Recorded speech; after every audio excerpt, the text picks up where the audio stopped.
Welcome to How to Cook That. I'm Reardon and today we're making camera pinata cookies, and I'll show you some secret tips and myths about getting the perfectly shaped, yummy tasting sugar cookies as well. All the recipe quantities that you'll need are on the website howtocookthat.net, and I'll put a link to that page in the description just below this video. Measure out your all-purpose or plain flour, sugar, butter or margarine. I like to use margarine, but you can use butter. Then for your spices, I'm using cinnamon and nutmeg, 1 egg and some vanilla extract. Now tip your sugar, margarine and vanilla into a bowl and mix it on low speed until it's just combined. Now on my mixer this takes only 1 minute, and this is a really important tip. If you use high speed here, or if you mix it for longer, you're going to incorporate heaps of air into your cookies, and then what happens when you put them in the oven is the air will cause the biscuits to rise and spread out.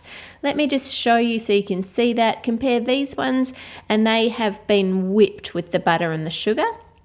And when you bake them in the oven and compare them to ones that were only just mixed, they taste fine, but you can see they have spread out.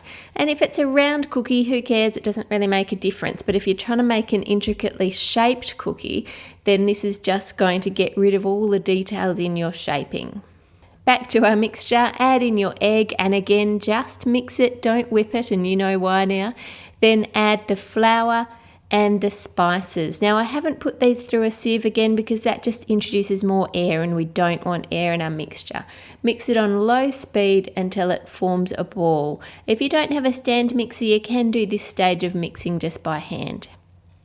Place half of your mixture onto some non-stick baking paper and flatten it down. Then add 2 objects that are the same height. You could use chopsticks. I'm using new paint stirring sticks, and they're just going to guide the rolling pin so your cookies are even thickness the whole way through. Place another sheet of baking paper over the top and push it flat with a rolling pin. You can't really roll it because it's quite soft dough. You're more just pushing it and flattening it out. And see how the rolling pin is resting on the levels here, so that on each side it's resting on it and you get that perfect even thickness to your dough. Slide that onto something flat and place it in the fridge overnight or in the freezer for about 10 minutes. Do the same with the other half of your dough as well. Now you may have heard that if you chill your dough, it will not spread out as much in the oven. This makes no logical sense, but let's test that theory anyway. This row has been sitting at room temperature, this one has been in the fridge overnight, and this one has been in the freezer for 15 minutes, and let's bake those in the oven. And once they're done, let's have a look if they have spread.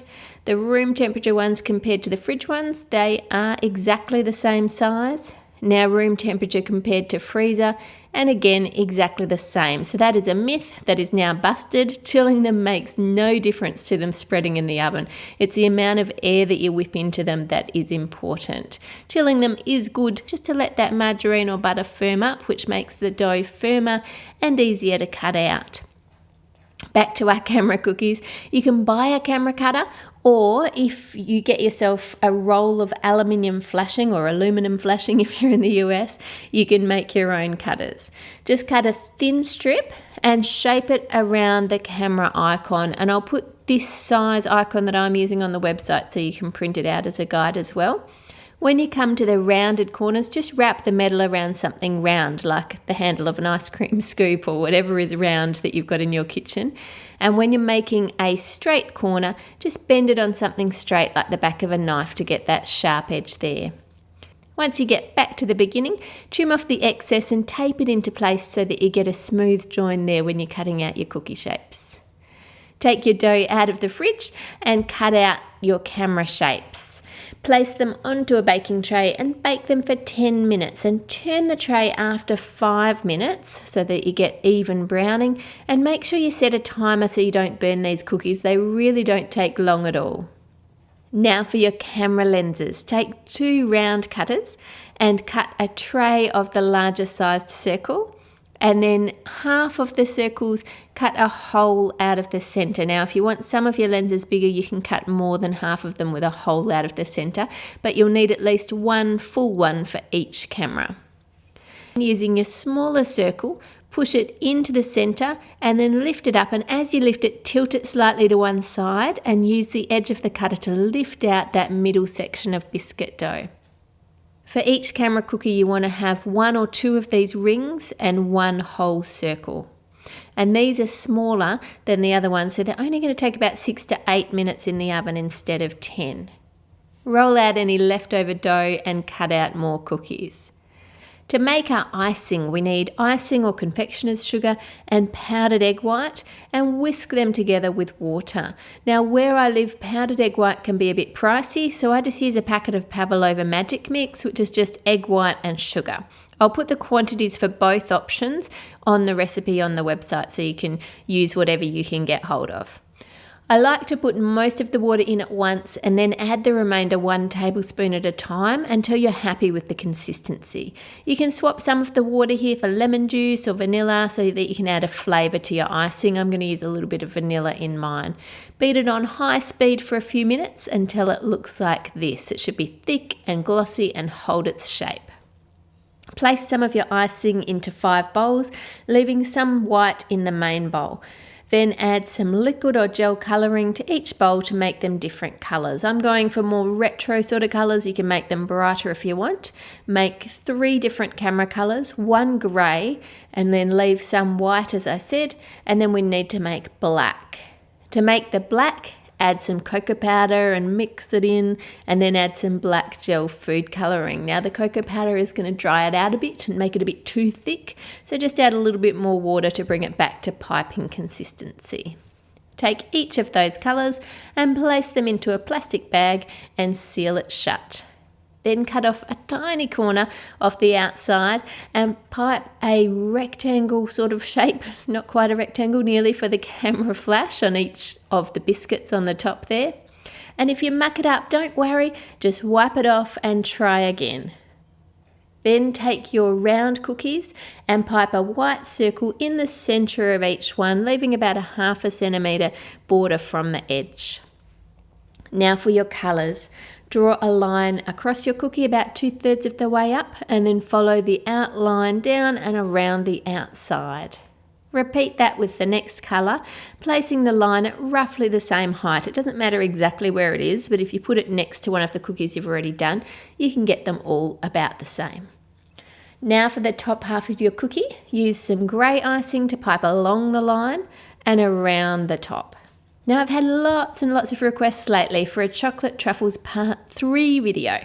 So I want to know what flavours of truffles you'd like me to make for you. So make sure you watch first the videos part 1 and part 2 so you know what we've already done, like caramel and all of those ones, and I'll link to them below.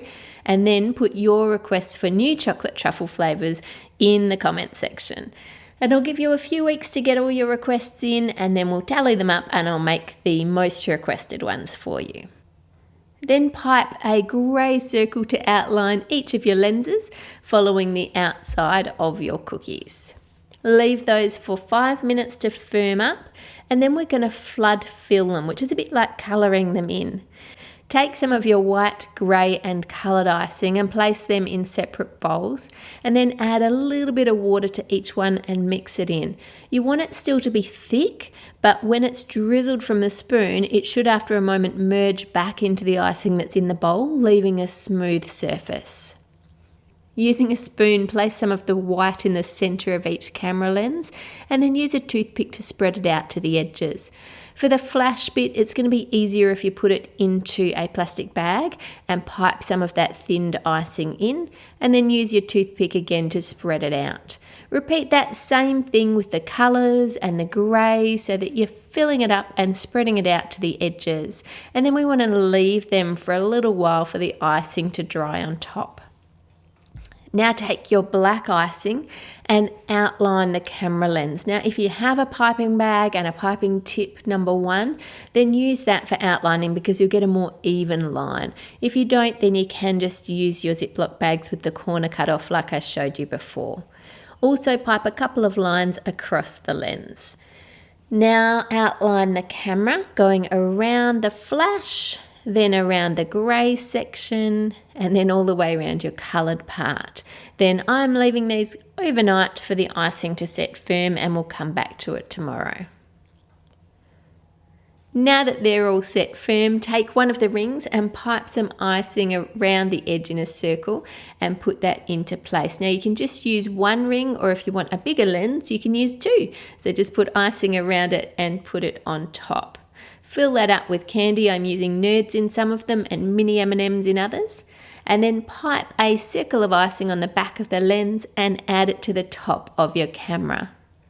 And as I said, you can use one or you can use two rings to make it a bigger or smaller lens. And with the bigger ones, I'm going to pipe stripes of grey just up the sides here to give that beveled edge look around your lens. When you make these, make sure you take a photo, of course, and upload them in the comments section on the website for the world to see. I love seeing what you guys have baked. Subscribe to How to Cook That for more crazy sweet creations. Have a great week, and I'll see you on Friday.